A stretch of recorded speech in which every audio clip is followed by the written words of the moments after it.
Hello everyone, welcome back my YouTube channel. My name is कुलेफिशा। आज मैं आपके लिए लाई हूँ BA programme semester 4 and political science. इसमें हमारी यूनिट 3 तक हैं, जिसमें हम यूनिट 1 एंड यूनिट 2 पूरी कवर कर चुके हैं। हमारी यूनिट 3 चल रही है इस टाइम, और यूनिट 3 का हम लोग चैप्टर 1 और चैप्टर 2 कंप्लीट कर चुके हैं। आज हमारा चैप्टर 3 है, जो कि इस बुक का लास्ट चैप्टर है। आज हमारी पूरी बुक कवर हो जाएगी। जिसने ये पूरी बुक की वीडियोस यानी सारे चैप्टर नहीं देखे हैं, वो जाकर देख सकता है। मैं डिस्क्रिप्शन बॉक्स में आपको पूरी प्लेलिस्ट की लिंक शेयर करवा दूँगी, ठीक है, ताकि आप लोग अपनी वीडियो कवर कर चुके हैं। और आई होप आप सभी ने नोट्स बना लिए होंगे और आप लोग अपनी स्टडी अच्छे से कर रहे होंगे। चलिए फिर आज का चैप्टर स्टार्ट करते हैं, ठीक है।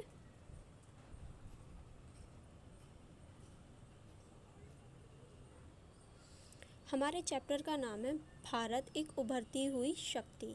भारत कैसे एक उभरती हुई शक्ति है और भारत जो है वो किस तरह से उभर रहा है, इस बारे में हम पढ़ेंगे।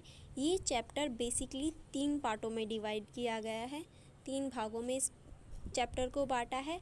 फर्स्ट पार्ट में हम क्या पढ़ेंगे? फर्स्ट खंड में हम भारत के महत्वपूर्ण विकास और विशेष तौर से स्वतंत्रता के बाद का विकास देखेंगे। यानी स्वतंत्रता के बाद जो हमने विकास किया था, हम फर्स्ट खंड में स्वतंत्रता के बाद के विकास में चर्चा करेंगे, ठीक है।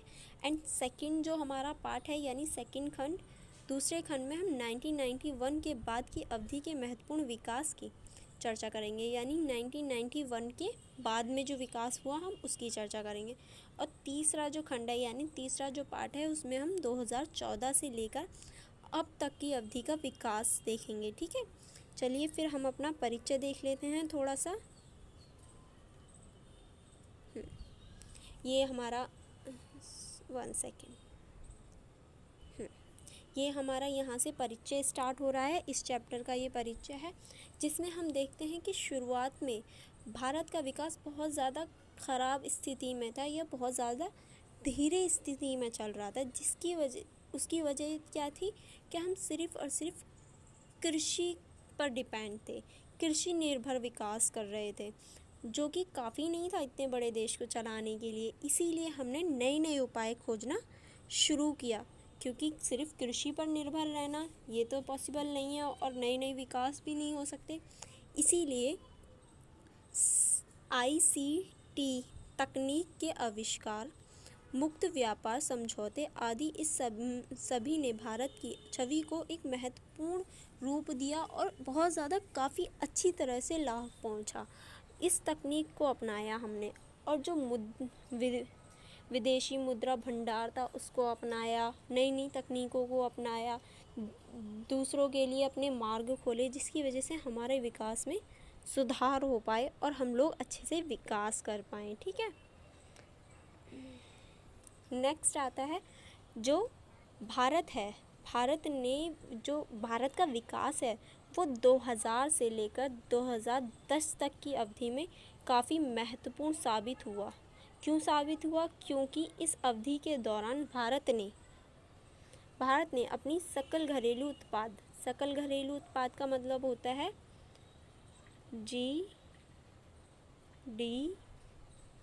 GDP तो आपने सुना होगा। GDP हम लोग सुनते रहते हैं आए दिन। तो सकल घरेलू उत्पाद का मतलब होता है GDP में उल्लेखनीय सुधार करने के साथ साथ उसने अपनी विदेशी मुद्रा भंडार में भी काफ़ी वृद्धि की। एक तो हमारे देश ने अपनी GDP में सुधार किया और अपने विदेशी मुद्रा भंडार में भी ज़्यादा से ज़्यादा वृद्धि करी, जिसकी वजह से हमें लाभ पहुंचा। और हमारा देश कई सम्मेलनों में भाग लेने लगा, जैसे कि G20 हो गया। और इन्हीं सभी कारणों से अंतर्राष्ट्रीय समुदाय द्वारा भारत के विचार और उसके आर्थिक विकास को व्यापक रूप से स्वीकार किया गया, और अंतर्राष्ट्रीय मुद्रा कोष, विश्व बैंक आदि जैसी विभिन्न अंतर्राष्ट्रीय एजेंसियों द्वारा भारत की प्रशंसा की गई। जब हमने अपने विकास को लेकर हम लोग सीरियस हुए और अपना विकास करने लगे, तो अंतर्राष्ट्रीय मुद्रा कोष, विश्व बैंक जैसी बड़ी बड़ी संस्थाओं ने हमारी इस सूझबूझ को तारीफ़ करी और बताया कि हाँ, हम लोग अब सही दिशा में हैं, हम लोग अपना विकास कर रहे हैं। ठीक है, अब यहाँ से हमारा जो चैप्टर है, चैप्टर असल में स्टार्ट होता है। मतलब वो तो परिचय था, एंड देन यहाँ हमारी फर्स्ट इकाई। मैं आपको पहले ही इंट्रो में बता चुकी हूँ कि ये चैप्टर हम 1, 2 एंड 3 इकाई में पढ़ेंगे, तो ये हमारी फर्स्ट इकाई है। ठीक है, चलिए फिर हम अपनी फर्स्ट इकाई शुरू करते हैं। शुरुआत से भारत एक दशक से भी अधिक समय तक एक व्यक्ति, उदाहरण के लिए नेहरूवादी नेतृत्व में अपना विकास कर रहा था। यानी शुरुआत से जो भारत है वो एक व्यक्ति के नेतृत्व में अपना विकास कर रहा था, और वो व्यक्ति हैं नेहरू जी। नेहरू जी के नेतृत्व में हम अपना विकास कर रहे थे। इस दौर में भारत ने अपनी अर्थव्यवस्था में सुधार करने के लिए अनेक उपाय किए, जिसके परिणाम स्वरूप इस दौरान भारत को अपने अनेक क्षेत्रों में विभिन्न क्रांतियों का अनुभव करना पड़ा। अब जैसे जैसे हम लोगों ने शुरुआत की, अपना विकास करने की कोशिश की, तो हमने बहुत ज़्यादा क्रांतियों और अनेक क्रांतियों का सामना करना पड़ा। हम जानेंगे आगे वो कौन कौन सी क्रांति थी। भारत को इस दौरान हरी, गुलाबी और श्वेत जैसी क्रांतियों का सामना करना पड़ा। ये हमने पढ़ी हैं, हरित क्रांति, गुलाबी क्रांति, श्वेत क्रांति, इन सभी का सामना करना पड़ा, ये इन सभी को देखना पड़ा। ठीक है, हालांकि इस दौर में नेहरू ने विभिन्न क्षेत्रों में तीव्र औद्योगिकरण पर काफ़ी ज़्यादा जोर दिया था। साथ ही उन्होंने भारत की अर्थव्यवस्था में सुधार करने के साथ साथ भारतीय अर्थव्यवस्था में एक स्थिर विकास सुनिश्चित करने के लिए अनेक कदम उठाए थे। अब उन्होंने नए नए कदम उठाए ताकि भारत का जो विकास है उसे सुनिश्चित किया जा सके। और जो नेहरू जी थे वो समाजवाद को मानते थे। समाजवाद, सबका विकास सबके साथ, समाजवाद को मानते थे, और सबके विकास के लिए उन्होंने अनेक कदम उठाए। इस दौर में भारत को कई युद्धों का सामना करना पड़ा। इस दौर में भारत को कई युद्धों का भी सामना करना पड़ा, जो कि भारत के लिए गर्व का विषय रहा, गर्व की बात रही या गर्व के विषय में रहा, क्योंकि इन युद्ध में विजय प्राप्त करने के पश्चात भारत अंतर्राष्ट्रीय क्षेत्र में अपनी छवि को एक स्वाभाविक शांति के रूप में विकसित कर पाने में सफल रहा। क्यों? क्योंकि इन युद्धों को जीता ही नहीं भारत ने सिर्फ, बल्कि अंतर्राष्ट्रीय स्तर पर अपनी छवि को बहुत ज़्यादा अच्छी रूप में उसने प्रकट किया। गुटनिरपेक्षता आंदोलन की रणनीति नेहरू युग के समाजवादी मॉडल तथा इसके आदेशात्मक अर्थव्यवस्था के विश्व मामलों में भारत की छवि को विश्व व्यवस्था में भारत की छवि को बनाने में महत्वपूर्ण योगदान दिया। अब देखिए, सिर्फ युद्धों ने ही नहीं बल्कि गुटनिरपेक्षता आंदोलन ने भी हमारे भारत की छवि को बहुत ज़्यादा अच्छा बनाया। ठीक है, जिसकी वजह से हमारा भारत आगे बढ़ता गया। इस चरण में भारत को कई प्रतिकूल चुनौतियों का सामना करना पड़ा। जैसे कि कौन कौन सी चुनौतियाँ थी? जैसे राष्ट्रीयवाद हुआ, भाष्यवाद हुआ, और अनेक आतंकवादी संगठन हुए। इन सारी चुनौतियों का हमें सामना करना पड़ रहा था। विभाजन था, जिसकी वजह से बहुत ज़्यादा प्रॉब्लम क्रिएट हो रही थी, बट हम लोग फिर भी अपना विकास कर रहे थे और आगे बढ़ रहे थे। परंतु इसके बावजूद भारत ने एक उभरते राष्ट्र के रूप में अपनी छवि बनाई, और इसके बावजूद भी भारत ने अपनी अच्छी और उभरती हुई छवि बनाई। इस बीच भारत के विभाजन ने एक यहाँ ये है कि इस बीच हम लोग इतनी सारी प्रॉब्लमों को देख रहे हैं, बट फिर भी हम लोग अपना विकास करते जा रहे हैं, कभी भी हम लोग रुके ही नहीं।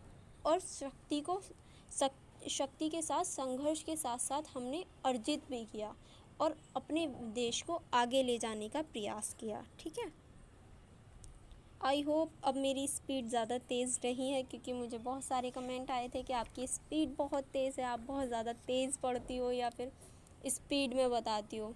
अब स्लो है या नहीं प्लीज़ बताना ज़रूर। ओके, अब हमारा फर्स्ट यानी फर्स्ट, सेकंड एंड थर्ड 3 पार्टों में डिवाइड है, जो हम फर्स्ट कर चुके हैं। अब सेकंड पार्ट, ठीक है, यानी ये हमारा दूसरा चरण यानी सेकंड पार्ट है। अब इसमें 1989 से 1991 के दौरान जो भी बातें हुई या जो भी हमने जिस तरह से विकास किया, हम उस चीज़ को देखेंगे। ठीक है, इराक ने कुवैत पर आक्रमण किया। अब इराक ने 1991 में कुवैत पर आक्रमण कर दिया। ठीक है, जिसके कारण पश्चिमी एशिया में संकट उत्पन्न हो गया और इसी के परिणाम स्वरूप वहाँ पर अमेरिका का हस्तक्षेप एक प्रमुख युद्ध हुआ। अब देखो, जब कुवैत ने इराक पर हमला कर दिया तो अमेरिका ने उस चीज़ में हस्तक्षेप किया, जिसकी वजह से प्रॉब्लम एक युद्ध के रूप में निकल आई, मतलब युद्ध होने की कगार पे आ गया। भारत अर्थव्यवस्था पर उसका दोहरा 1 सेकेंड। अब देखो, यहाँ ये युद्ध हो रहा है ईरान का और कुवैत का। अब कहीं भी युद्ध हो, किसी ना किसी पे तो प्रभाव पड़ता ही है, किसी ना किसी पे क्या, सब पे प्रभाव पड़ता है। तो इसी का प्रभाव हमारे भारत पे भी पड़ा। कैसे पड़ा? भारत अर्थव्यवस्था पर इसका दुगना नकारात्मक प्रभाव पड़ा था, क्योंकि इन घटनाओं के कारण यहाँ एक तरफ तेल की कीमतों में वृद्धि हुई तो दूसरी तरफ भारत को तेल आयात बिल भी कई गुना बढ़ गया। कैसे बढ़ गया? अब दोनों में युद्ध हो रहा है, इसका मतलब तेल तो हम लोग वहीं से आयात करते हैं, तो उस चीज़ में बहुत ज़्यादा नुकसान देखना पड़ा। क्यों? क्योंकि वहाँ युद्ध हो रहा है। अब शांति हो तो आराम से जाओ, बात करो, ले आओ तेल। अब वहाँ युद्ध की स्थिति है, युद्ध हो रहा है, तो कैसे होगा? जिसकी वजह से तेल की कीमतों में बहुत ज़्यादा वृद्धि हुई और 1991 में नई आर्थिक नीति के अंतर्गत आर्थिक सुधार के प्रयास किए गए थे। इसी अर्थव्यवस्था सुधार को लगभग सभी क्षेत्रों में आर्थिक अवसरों के तौर पर देखा गया। भारत में विशेष तौर से 1991 के बाद मुक्त व्यापार संबंधी समझौते पर औद्योगिकरण अपनी पूरी जोर पर थे। अब देखो, अब उन्होंने भी, मतलब भारत के जो लोग थे, उन्होंने भी अपनी अर्थव्यवस्था को सुधारने और औद्योगिकरण को सुधारने पर बल दिया। इसके परिणाम स्वरूप भारतीय अर्थव्यवस्था ने काफ़ी कम समय में ही अपनी सकल घरेलू उत्पाद में काफ़ी वृद्धि की। और सकल घरेलू उत्पाद का मतलब मैंने आपको शुरू में ही बता दिया था, अभी थोड़ी देर पहले बता दिया था, तो कमेंट में बताना सकल घरेलू उत्पाद का मतलब क्या होता है, इसको किस और नाम से जानते हैं। ठीक है, अब भारत 1 सेकेंड।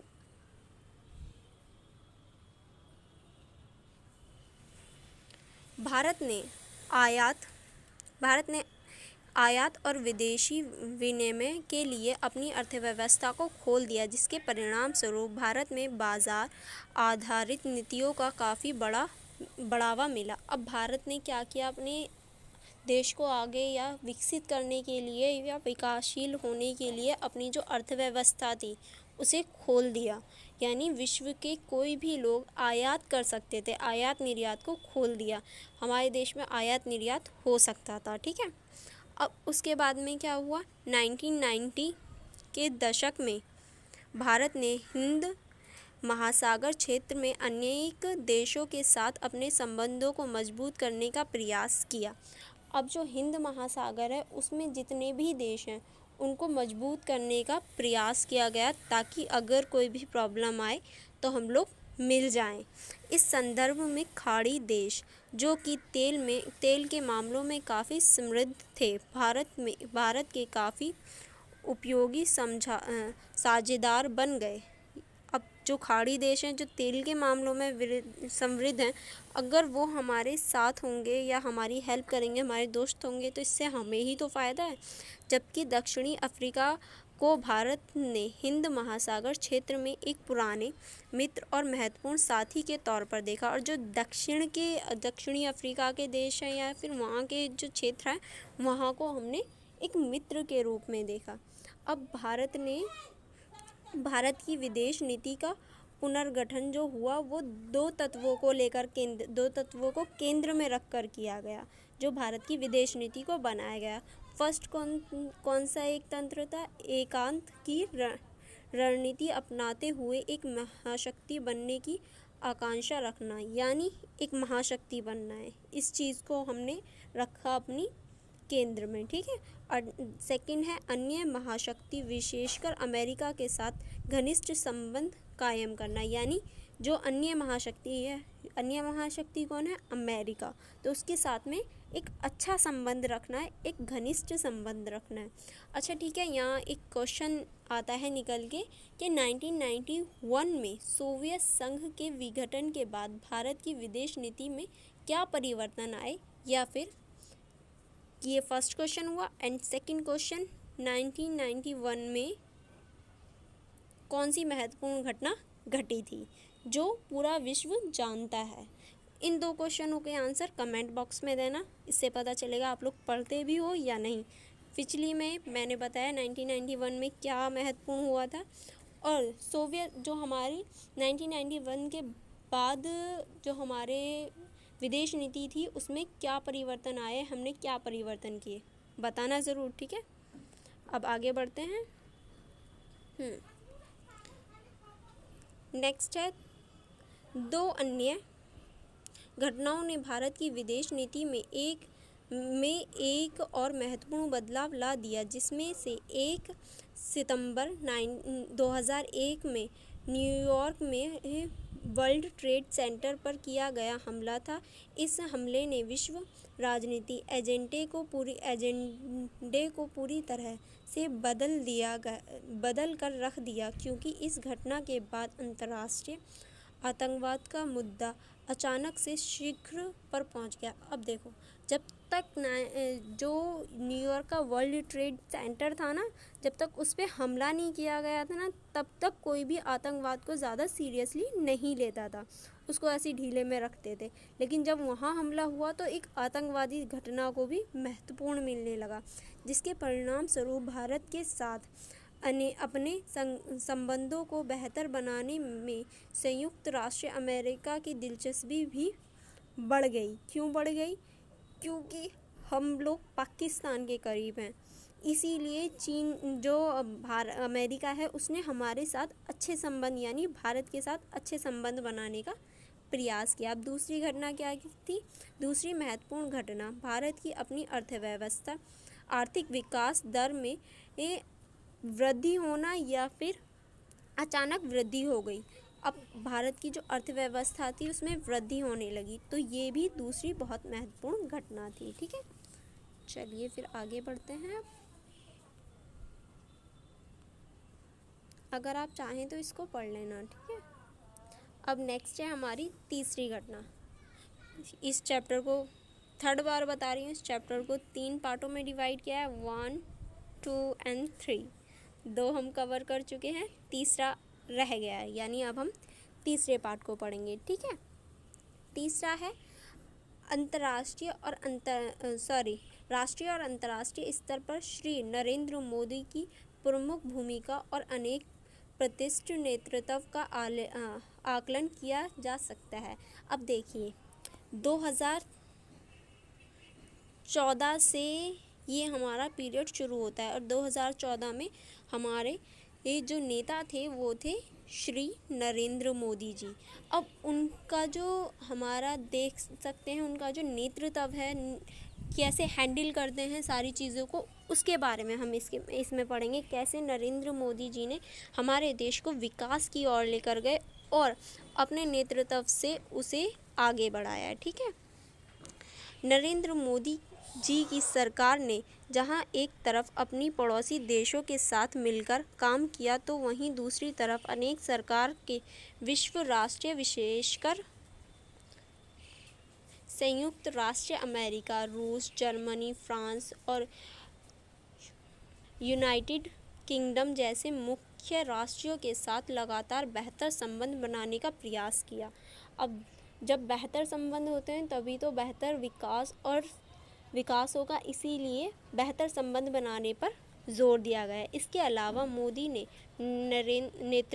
के नेतृत्व में भारत ने चीन के साथ अपने संबंधों में कुछ कठोर रवैया अपनाया, क्योंकि चीन हमेशा हमें धोखा देता हुआ आया है, हमेशा हमारे पीठ पीछे युद्ध करता है या पीठ पीछे हमला करता है, इसीलिए थोड़ा सा कठोर रवैया अपनाया गया।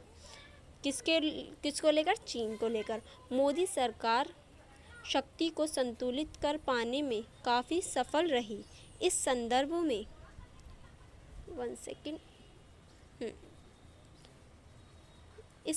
में उसकी सरकार एक तरफ सहयोग और दूसरी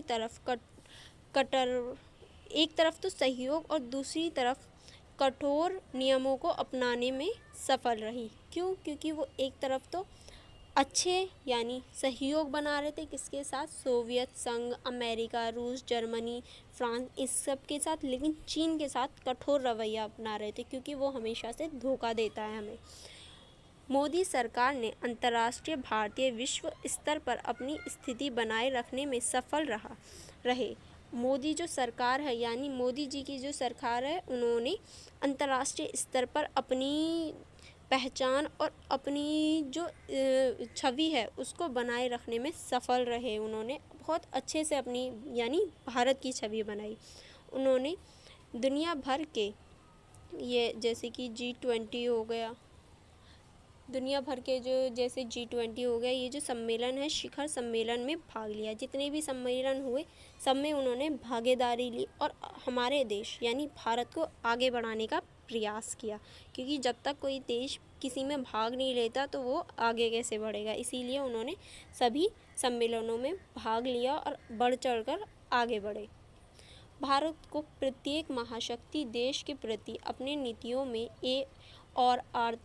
और अधिक परिवर्तन करने पड़ रहे हैं। अपनी नीतियों में भारत लगातार परिवर्तन कर रहा है ताकि आगे बढ़ा जा सके। हालांकि इस दौरान भारत की पहली प्राथमिकता यह रही कि वह अपने राष्ट्रीय हितों को सुरक्षित रखे, अपने देश की वित्तीय निवेश को बढ़ाए और समय की आवश्यकता के अनुसार धीरे धीरे महाशक्ति देशों के साथ अपने संबंधों को सुधारने का प्रयास करें।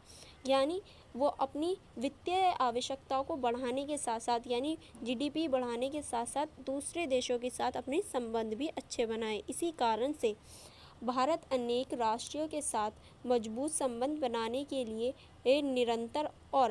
निरंतर प्रयास कर रहा है, ताकि सभी देशों के साथ हमारे अच्छे संबंध हों। वर्तमान में हम एक अच्छा देश और शक्तिशाली देश के रूप में उभर पाएँ। वर्तमान में अपनी अर्थव्यवस्था में वृद्धि जारी रखने के कारण विश्व समुदाय द्वारा भारत की अत्यधिक प्रशंसा की गई। यानी भारत एक उभर रहा है शक्ति के रूप में, जिसकी वजह से उसकी प्रशंसा की गई। इसी के परिणाम स्वरूप सभी राष्ट्रों ने इस बात को माना है कि विश्व की सबसे बड़ा लोकतंत्र देश है। यानी भारत एक सबसे बड़ा लोकतंत्र देश है, ये सभी देश मानते हैं। ठीक है, अब यहाँ हमारा नेक्स्ट फिनिश होता है। यहाँ क्वेश्चन बन सकता है कि भारत को एक उभरती हुई शक्ति के रूप में बढ़ाने या बनाने में मोदी जी की सरकार या मोदी जी का क्या योगदान है। इसका भी आंसर आपको कमेंट में देना है, ताकि आपकी नॉलेज और आपकी पढ़ाई का पता चल सके। ओके, कि मोदी जी की जो योगदान रहा है उससे आप क्या समझते हैं, या फिर उससे किस प्रकार हमारा देश आगे बढ़ रहा है, किस प्रकार विकास तेज़ी से हो रहा है। और उसी के साथ साथ एक और है जो हमें नेहरू जी की भूमिका के रूप में बताना है कि भारत के विकास में नेहरू जी की क्या भूमिका रही है। ठीक है, ये हमारी नेहरू जी की भूमिका हो जाएगी। और एक नरेंद्र मोदी जी की भूमिका। अब ये हमारी चुनौतियां हैं, चुनौतियां और संभावनाएं। भारत के सामने क्या क्या चुनौतियां या क्या क्या संभावनाएं इन फ्यूचर के लिए। अब यहाँ क्वेश्चन बन सकता है, क्या क्वेश्चन बन सकता है, भारत के सामने क्या क्या चुनौतियां हैं, उसके विकास में टिप्पणी कीजिए। यानी भारत की चुनौतियों के बारे में विश्लेषण से बताइए या फिर टिप्पणी कीजिए। ठीक है, ताकि हमें पता चल सके इन फ्यूचर क्या क्या चुनौतियां हैं या अभी प्रेजेंट में क्या क्या चुनौतियां हैं भारत के विकास के लिए। ठीक है, चलिए फिर स्टार्ट करते हैं यहाँ से।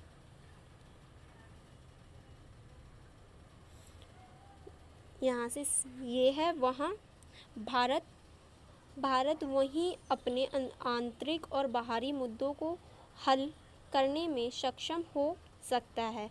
अब भारत अपनी आंतरिक और बाहरी मुद्दे जो हैं उन्हें सुधारने में सफल हो रहा है, प्रयास कर रहा है। इसमें कोई संदेह नहीं है कि भारत विश्व राजनीति और विश्व अर्थव्यवस्था में महत्वपूर्ण भूमिका निभा रहा है। इसमें कोई भी संदेह की बात नहीं है या फिर डाउट की बात नहीं है कि भारत एक विश्व राजनीति और विश्व अर्थव्यवस्था में महत्वपूर्ण रोल निभाता है। इसके अलावा भारत के कई आंतरिक और बाहरी मुद्दे हैं, जिसमें से कुछ आंतरिक मुद्दे जैसे गरीबी, बेरोजगारी और स्वास्थ्य व्यवस्था नहीं होना, परिवहन आदि के बारे में अच्छी तरह से जानते हैं। क्योंकि हमारे देश में गरीबी है, बेरोजगारी है, जिसकी वजह से हमें बहुत सारी समस्याओं का सामना करना पड़ता है। गरीबी हुई, बेरोजगारी हुई, स्वास्थ्य अच्छा नहीं हुआ, इन सभी का सामना करना पड़ता है। और इसके बारे में कई चर्चा हो चुकी हैं।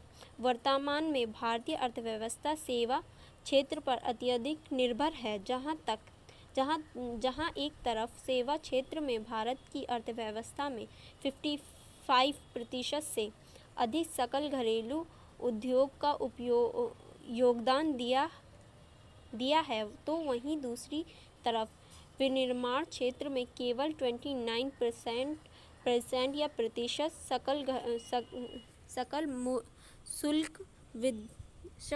शुल्क का उपयोग किया गया है। ठीक है, जिसकी वजह से हम देख सकते हैं कि हमारा देश गरीब है और हमारे देश में गरीबी है, क्योंकि 55% उद्योगीकरण और 29% निर्माण क्षेत्र पर दिया गया है। ठीक है, 59% और 29।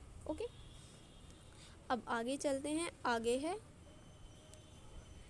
यदि भारत विनिर्माण के नए अवसर स्थापित करने पर अत्यधिक बल देता है, तो इससे भारत के लोगों के लिए रोजगार के नए अवसर पैदा होंगे। अगर भारत नए रोजगार पैदा करे और अवसर निकाले, ऐसे कि रोजगार पैदा हों, तो इससे बेरोजगारी दूर हो सकती है। इसके परिणाम स्वरूप वह अपनी बहुमूल्य विदेशी मुद्रा को बचा पाने में सफल हो पाएगा। इस प्रकार वर्तमान सरकार द्वारा शुरू की गई अवधारणा आत्मनिर्भर भारत इस परेशानी को हल कर पाने में योगदान रहेगी या फिर सफल रहेगी। आत्मनिर्भर भारत हम मोस्टली सुनते रहते हैं, आत्मनिर्भर भारत बनाने का प्रयास किया जा रहा है, तो उसी चीज़ के ऊपर है। जब भी होगा जब हम नए उद्योग के या फिर नए तकनीक निकालेंगे, कैसे हम अपने देश को आगे बढ़ाएं। ठीक है,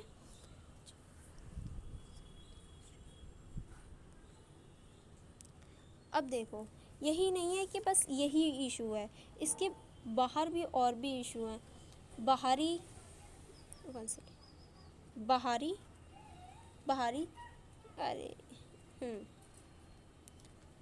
बाहरी समस्या के संदर्भ में भारत, पाकिस्तान, चीन के ये सबसे बड़ी चुनौतियां हैं। भारत के लिए पाकिस्तान हुआ, चीन हुआ, आतंकवादी हुई गतिविधियां, ये बहुत ज़्यादा बड़ी समस्याएं। क्यों बड़ी समस्याएं? क्योंकि एक तो चीन है, चीन कभी भी हमें आगे नहीं बढ़ने देता। क्यों? क्योंकि जब भी हम प्रयास करते हैं कि हम संयुक्त राष्ट्र संघ के स्थायी सदस्य बन जाएं, चीन हमेशा मना कर देता है। क्यों? क्योंकि चीन एक स्थायी सदस्य है और वो नहीं चाहता कि हम भी स्थायी सदस्य बन जाएं। पर हमारे पास सारी क्वालिटी हैं स्थायी सदस्य बनने के लिए संयुक्त राष्ट्र संघ का, बट वो कभी भी अपना मत नहीं देता, कुछ ना कुछ अड़ा ही देता है कि नहीं, भारत नहीं बनेगा। क्यों नहीं बनेगा? क्योंकि अगर हम भी स्थायी सदस्य बन जाते हैं तो चीन को टक्कर दे पाएंगे। इसीलिए चीन हमेशा कुछ ना कुछ ऐसी क्रिएट करता है कि हमें स्थायी सदस्य बनने नहीं देता। और उसके बाद में चीन हमेशा पाकिस्तान से हेल्प लेके भारत में आतंकवादी संगठन या फिर आतंकवादी गतिविधियां करवाता है, जिसकी वजह से हमारा देश हमेशा आंतरिक मामलों में उलझा रहे और बाहरी मामलों पर ध्यान ना दे।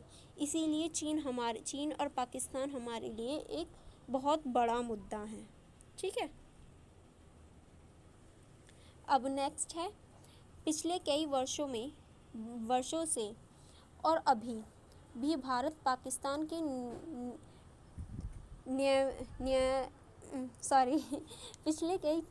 पिछले कई वर्षों और अभी भी भारत और पाकिस्तान के नियंत्रित कर पाने में सफल रहा है। अब देखो, कई वर्ष हो गए इस बात को, क्या हमेशा हमारा भारत और पाकिस्तान का टकराव रहता है। बेशक भारत और पाकिस्तान पहले एक ही थे, पर अब अलग अलग हो चुके हैं, लेकिन अब भी हमारे में आतंकवादी संगठन होना, आतंकवादी गतिविधि होती रहती हैं। तो ये एक चिंता का विषय है जिस पे हमें ध्यान देना चाहिए। अब उसके बाद में है, वैश्विक स्तर पर भारत की वर्तमान स्थिति के संदर्भ में जारी जटिलताओं और विरोधाभासों को दशा पाने में सफल रही है। इसके अलावा विश्व मामले में भारत को अपनी स्थिति के स्तंभ में 3 तत्वों को बनाए रखने की आवश्यकता है, जो कि इस प्रकार हैं। इन 3 तत्वों को बनाए रखना आवश्यक है हमारे भारत के लिए। क्यों? फर्स्ट है, वैश्विक प्रणाली में अपनी बढ़ती शक्ति का प्रबंधन और रखरखाव करना। हमारी जो शक्ति बढ़ रही है उसका रखरखाव करना और सबको संभाल कर रखना। सेकंड, इस व्यवस्था में विश्व की उभरती शक्ति, विशेष तौर से अमेरिका के साथ अपनी नीतियों का संबंध बनाए रखना। कभी भी अमेरिका के साथ लड़ना नहीं, हमेशा उसके मित्र बने रहना। क्यों? क्योंकि वो एक बड़ी शक्ति है इस टाइम, और बड़ी शक्ति से टक्कर लेने का मतलब बहुत बुरा हो सकता है, इसीलिए हमेशा उसके मित्र बनने का प्रयास करना। थर्ड, इस तथ्य को स्वीकार करना कि आज भी यह देश बहुत विशाल और गरीब है, जिसके कारण इसे अपनी विकास पर बल देने की बेहतर आवश्यकता है। यानी अभी भी हमारा एक जो देश है वो एक तो विशाल है और गरीब है। कभी भी इस चीज़ को नहीं मुकरना कि गरीब नहीं है, हमारा देश गरीब है। इसीलिए हमें नई नई पॉलिसी की ज़रूरत है, नए नए रोज़गारों की ज़रूरत है, जिससे हमारे देश की गरीबी मिटाई जा सके और आगे बढ़ सके। नेक्स्ट, 21वीं शताब्दी में विशेष तौर से नरेंद्र मोदी के नेतृत्व में भारत अपने देश के अंतर्गत और बाहरी स्तर पर शानदार कार्य कर रहा है। विशेष स्तर पर उन्होंने वैश्विक स्तर पर उन्होंने विश्व के महाशक्तियों के बीच भारत की छवि को एक महान नेता के रूप में दर्शाने का प्रयास किया है। जब से नरेंद्र मोदी जी की सरकार आई है, हमारे देश की छवि अच्छी हुई है और हमने अनेक कार्यों में भागीदारी की है, अनेक चीज़ों में हमने भागीदारी की, जिसके कारण जो हमारा जो छवि थी वो सुधरी है। उनके कुशल नेतृत्व में वर्तमान प्रशासन विशेष तौर से विदेश मंत्रालय एक महत्वपूर्ण भूमिका निभा रहे हैं। इसके अलावा भारत की छवि को बनाए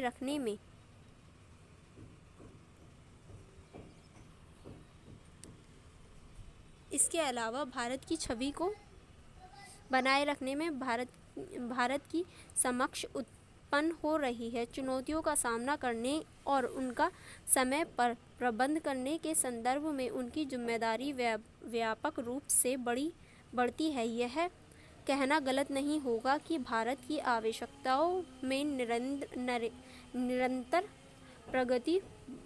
प्रगति हो रही है और हम लोग आगे गति कर रहे हैं और हमने बहुत ज़्यादा विकास की ओर हम बढ़ रहे हैं। और इसी प्रकार हुआ तो हम लोग एक उभरती हुई शक्ति या एक महाशक्ति के रूप में उभर कर निकलेंगे। ठीक है, यहाँ तक ये हमारा चैप्टर है। देन निष्कर्ष आता है, अगर आप चाहें तो पढ़ सकते हैं ये यहाँ से। 1 सेकेंड, सॉरी। ये यहाँ से यहाँ तक का है। ठीक है, आई होप आपको वीडियो अच्छी लगी हो। अगर वीडियो अच्छी लगी हो तो please like and share and comment, और जो मैंने क्वेश्चन दिए हैं उनको प्लीज़ कमेंट ज़रूर कीजिएगा। मैं देखना चाहती हूँ आपने पढ़ा और कैसे पढ़ा और कितना पढ़ा। Okay, thank you for watching.